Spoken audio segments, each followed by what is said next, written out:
What's going on, Star Wars nerds? It's Commander coming at you with the video today that's going to be kicking off the Season of the Black series.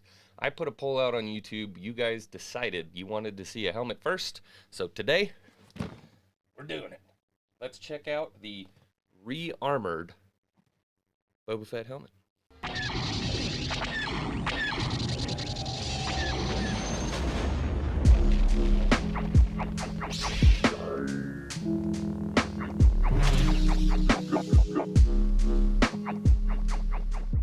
What's going on, guys? I hope today finds you well.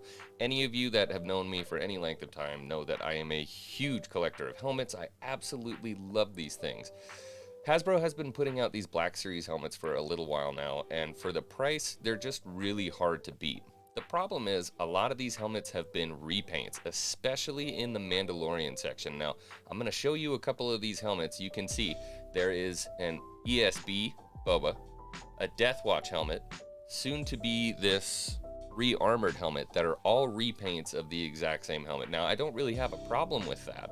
It's always good to get some breadth and depth, but this one's kind of a weird one for me. Like a bantha. Bruh. Now, the only reason that I say that is because this helmet is actually only used on screen for a very short amount of time in The Mandalorian. And then when we get to the Book of Boba Fett, we actually have a completely different helmet. So, this thing actually hasn't really been used on screen that much. It's still got a really good look to it, so let's bust this thing open and take a look. Okay, I've got my light box ready. I have the ceremonial opener. Ain't nothing to it but to do it. So it doesn't look like there's anything really that different about the packaging on this one, so I'm not going to zoom in on this. This looks like your standard Mando boxing for a Black Series. It's like it's bolted in there. Ta-da! We still got to get the rangefinder on here, but before I do that, I want to take a look at it inside the light box to see if we can kind of break it down. It won't fit with the rangefinder in there, so.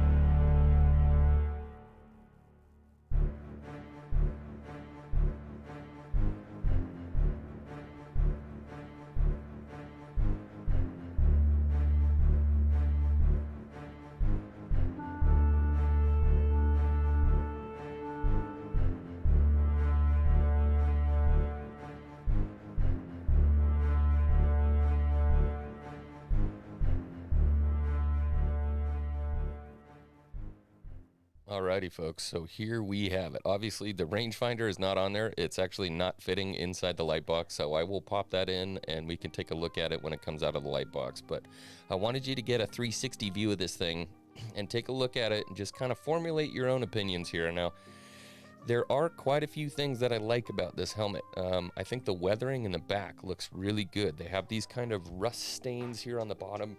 They look really great. I think the visor looks really good. The paint job is adequate for sure. It does have some areas that look and feel a little toyish comparatively, but you got to remember this is a Black Series helmet. This isn't like a master replica's, amazing. Oh my gosh, look at this thing. This is a $120 helmet, which is obscenely cheap compared to some of the stuff that you can find online.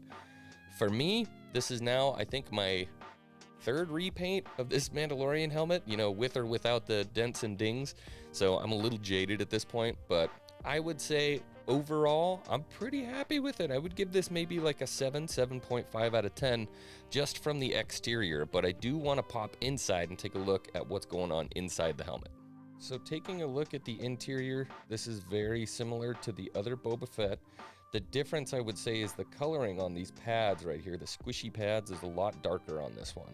Obviously, we have the standard head cradle that goes in all these Black Series helmets. I always pop them out on the Boba Fett's. For some reason, this particular model doesn't fit on my head unless I take that head carriage out, whereas the Mandalorian fit perfectly. This doesn't appear to have any welcome lights like the Mandalorian does, so it's kind of sticking with just the same as the Empire Strikes Back Boba Fett. Okay, you know what time it is. We gotta put the helmet on. You guys are gonna see what this lightsaber looks like with the Mando helmet on.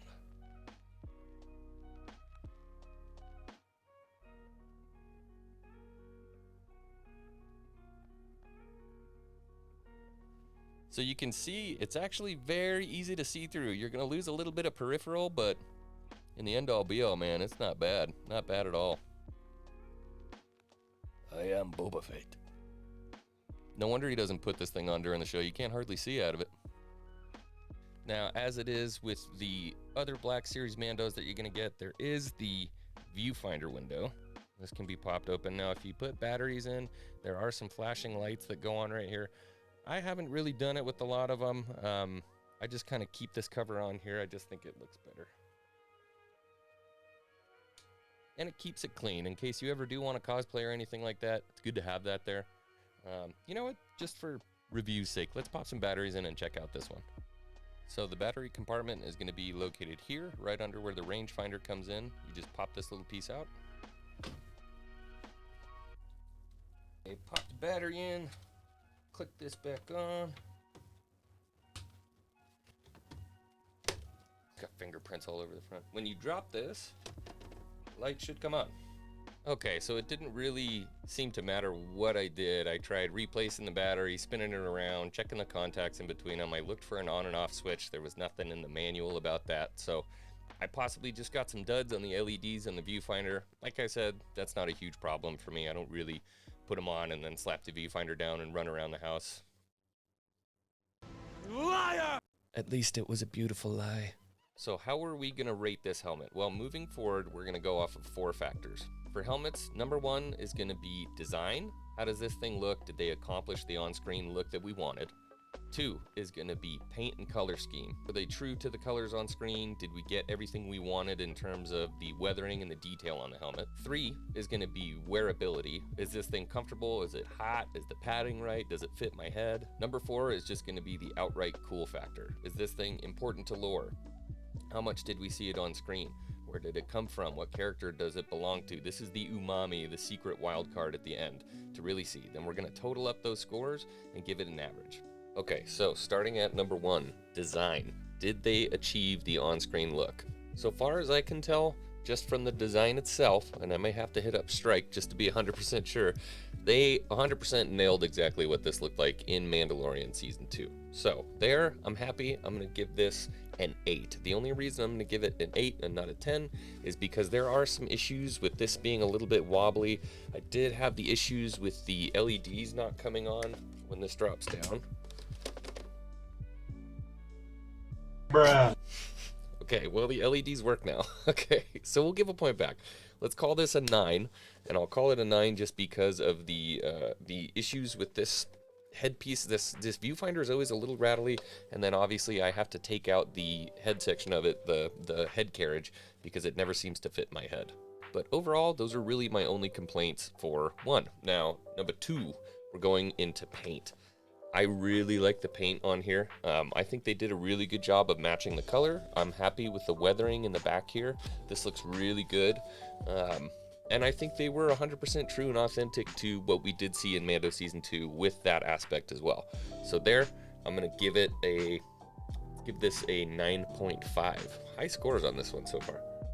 Okay, now number 3 is gonna be wearability. How does this thing feel on your head? I have already taken out the carriage strap, just so I can actually fit this thing on my head. If I put it on with the strap in there, my nose literally pushes up against the glass like this and it sits really high on my head. So let's try this thing out.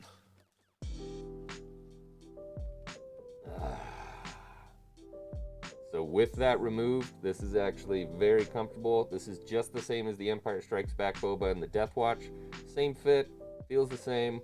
It's nice, it's not bad. This is nice because it has a little bit more room at the bottom here where your breath can escape, as opposed to like the Stormtrooper. The Stormtrooper's really tough. This is tight in here, and it's hard to get a breath. My breath is fogging up the plastic a little bit, but it's not awful, and it looks good. Okay, so wearability, I'm gonna give this guy a 6.5. The only reason why is because you have to take off the carriage, which stinks, and then also it's hot in here. It is really hot up in this helmet, for sure. Moving right along is number 4, and that's the coolness factor. Now, why do I think this helmet is so cool? I'm gonna give this an 8 on the coolness factor, and that's because the Boba Fett that we get with this helmet is very different to the Boba Fett that we've seen so far in the book of Boba Fett. I feel like he was a little bit more ruthless. He didn't have much to say, but when he said it, it was poignant and it was strong. So that's why I'm kind of such a fan of this helmet, is that the Boba Fett that we got just seemed a little bit more Boba Fett-y. And it's just a cool piece of Star Wars history, because Mando Season 2 was really kind of a revolutionary point in Star Wars history. I think it really took an upturn when we saw Mando Season 2. And so I'm glad to have this as part of my collection. So that is going to do it for the review, my friends. We had a total of 33 points for this re-armored Boba Fett helmet. I'm a big fan. It looks pretty. It looks beautiful spinning right here. I'm happy to have it in my collection. Like I said, it is a repaint. 33, I feel like it's a pretty high score for that. 33 out of 40 really is a pretty good score for a repaint. I was a little nervous about buying this just because at that price point, even though you're not paying $400 for the helmet, it is still just a repaint, but it is a beautiful repaint, and knowing the attachment that it has to Mandalorian Season 2 really just kind of stepped it up. So this is 100% a thumbs up recommendation from X-Wing. And yeah, go out and get you one, man. They're in stock out there. I'll put a link in the description where you can grab one so you can run around the house acting like a kid too. That's gonna be it for me today. I appreciate you guys dropping by. Please like, subscribe if you enjoy this. There's gonna be a whole lot more reviews coming, maybe not as long-winded as this one, but I hope you guys enjoyed it. I hope today finds you well. I hope tomorrow finds you better. This is Commander signing off. May the Force be with you always.